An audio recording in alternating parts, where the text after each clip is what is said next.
Today is one of the most propitious days of the year. It's the 7th of Adar. It happens to be Moses' birthday and death day. It's Yortzeit. And it's the first day of Parsha Vayikra, of the third book, Vayikra, of the Tanakh. And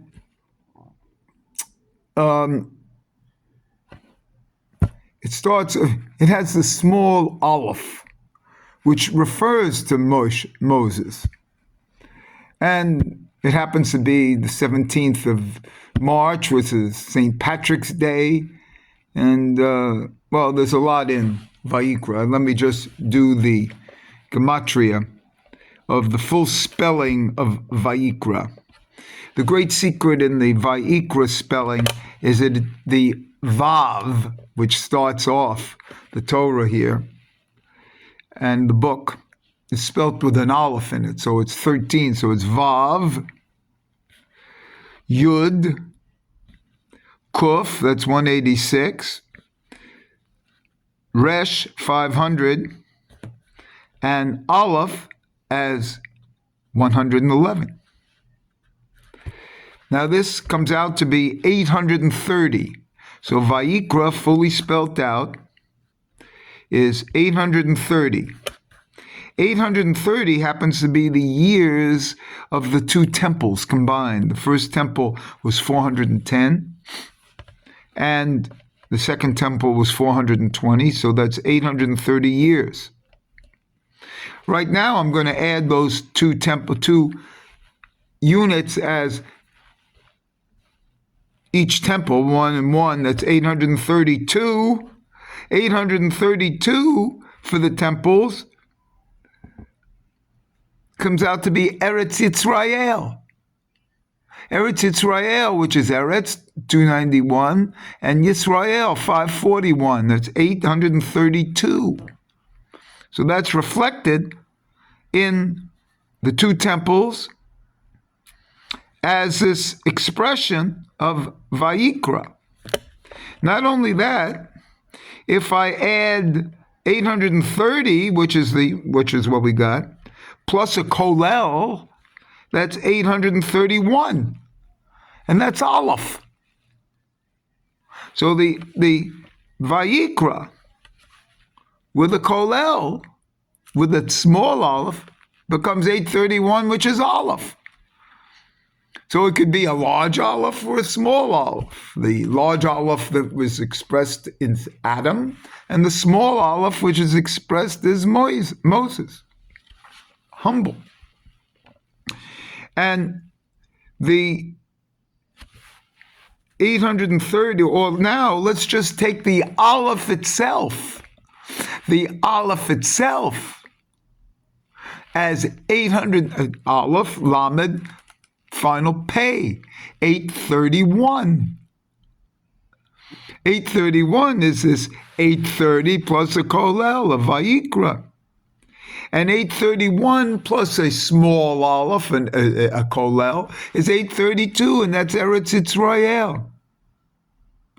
So this bringing to the surface the Aleph, as in the first word of Vayikra, is everything. Because to me, the Aleph is everything. And they're pointing it out here in the book, the most important book, Vayikra. And some people say that the Torah only starts with Vayikra. And the Torah only starts with an Aleph. And this is the Aleph before the Bet. Because it's more important than the Aleph, than the Bet. And this is the small Aleph, which is everything. And that's where it is here. And it reflects in the threeness of the two Beis HaMikdash, and in the Mishkan, which is hidden inside the underneath tunnels, as the small Aleph. And these three Alephs, so to speak, these three Alephs are reflected in well, as I take the three Alephs, Aleph as Yud Vav Yud, three times. To me, so that's the highest levels. The highest levels are those three Alephs three times.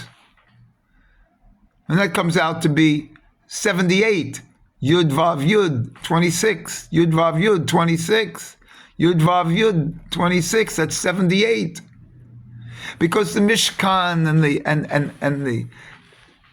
Mikdash are the same. I have spellings for that. And quite frankly, it's a great secret here. That 78 is Mazla, the great secret of Mazla, okay, which is the highest level where changes can be made. And even greater than this is next week, on the 14th, today's the 7th of Adar, but on the 14th, we're approaching, and this whole Parsha is approaching the Purim and the Megillah.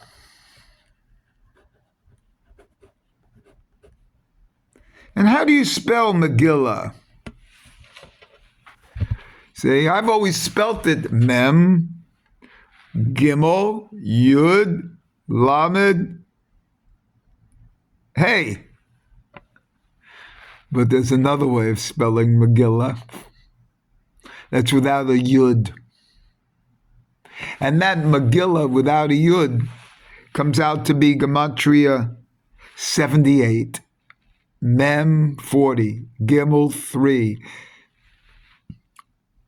It's 43. Lamed 73. And Hey 78. And 78 is Mazla.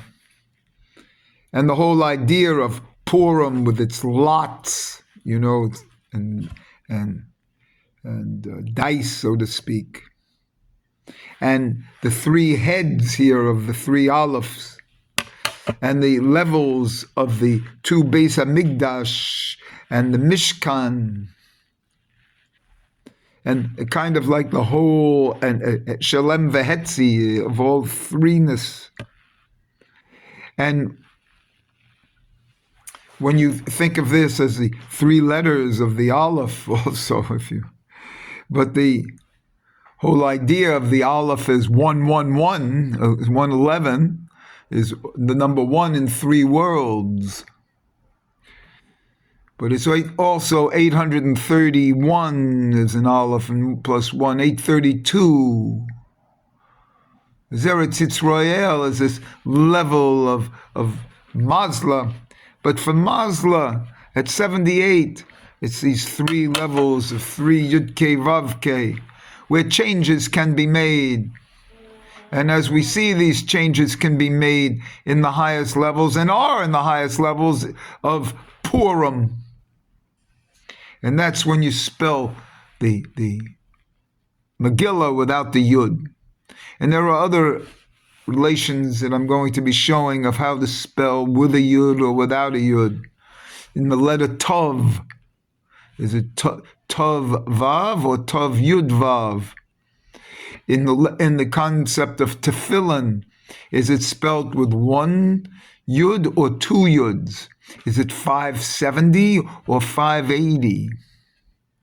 And these are very high levels. And what does the Yud represent but Yesod? And so when we remove this kind of like Yud and the seed, the ultimate seed from Megillah, we get 78 up in the Mazla area. And this Mazla area is going to be completely of change. Let me just write Mazla again.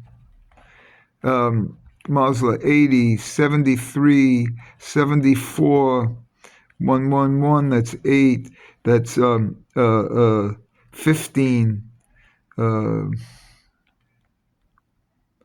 Wait a second. 15, 16, 973, 2, 3, 30. Well, I don't have that right now. But the whole idea of the Mazla area as the thing of ultimate change, you see, where changes can be made if you can get into the Mazla area. Otherwise, there are no changes. And this can be reached when you spell Megillah without a yud. Now, let me wrap this up here for now.